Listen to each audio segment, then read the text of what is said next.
कैसा है तू और हमारा देश कैसा है? वैसा ही जैसा आप छोड़ के गए थे। यानी कि हम अभी भी अंग्रेजों के गुलाम हैं? नहीं, अंग्रेजों से तो हमें 1947 में ही आजादी मिल गई थी।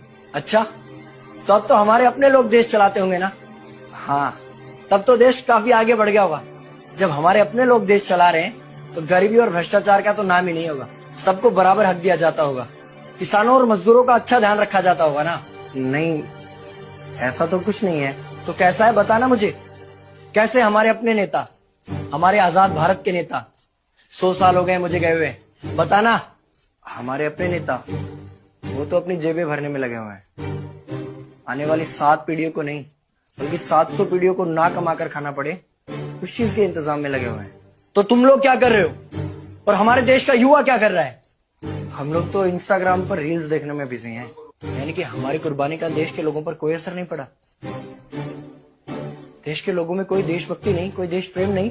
नहीं, ऐसा नहीं है। आपके लिए और देश के लिए बहुत प्रेम है भारत के लोगों के दिलों में। हर 15 अगस्त और 26 जनवरी को तिरंगा फहराते हैं, पूरे जोश के साथ भारत माता की जय बोलते हैं और आपकी डीपी भी लगाते हैं। और भारत और पाकिस्तान के क्रिकेट मैच के दौरान तो हमारी देशभक्ति पीक पर होती है। तुम इसे देशभक्ति समझते हो?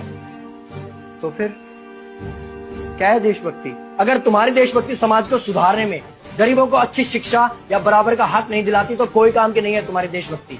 भ्रष्ट नेताओं और सरकार के खिलाफ आवाज उठाओ, लोगों को एकजुट करो। लेकिन अगर हमने सरकार के खिलाफ आवाज उठाई या नेताओं से सवाल पूछे तो हमें एंटी नेशनलिस्ट कहा जाएगा या हमें गद्दार करार दे दिया जाएगा। तो डरता है। 23 साल का था मैं जब अंग्रेजों ने मुझे फांसी पर चढ़ा दिया। मुझे तो आतंकवादी कहा गया था। अगर अब नहीं जागे तो ये देश सोता रहेगा। ये सरकारें, ये नेता देश को बेच खाएंगे। इस भ्रष्ट सरकारी तंत्र से लड़ो। देश को क्रांति की जरूरत है।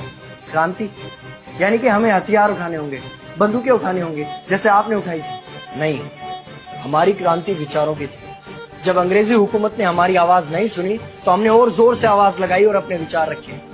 और क्रांति केवल सत्ता को बदलने तक सीमित नहीं है, बल्कि इस भ्रष्ट अन्यायी तंत्र को जड़ से उखाड़ कर फेंकना है। पर ये होगा कैसे? अपने आसपास से शुरुआत करो। जो भी तुम्हें भ्रष्ट नजर आए उसके खिलाफ आवाज उठाओ, एक्शन लो। तुम्हारे टैक्स का पैसा नेताओं की जेब में जा रहा है, हिसाब मांगो।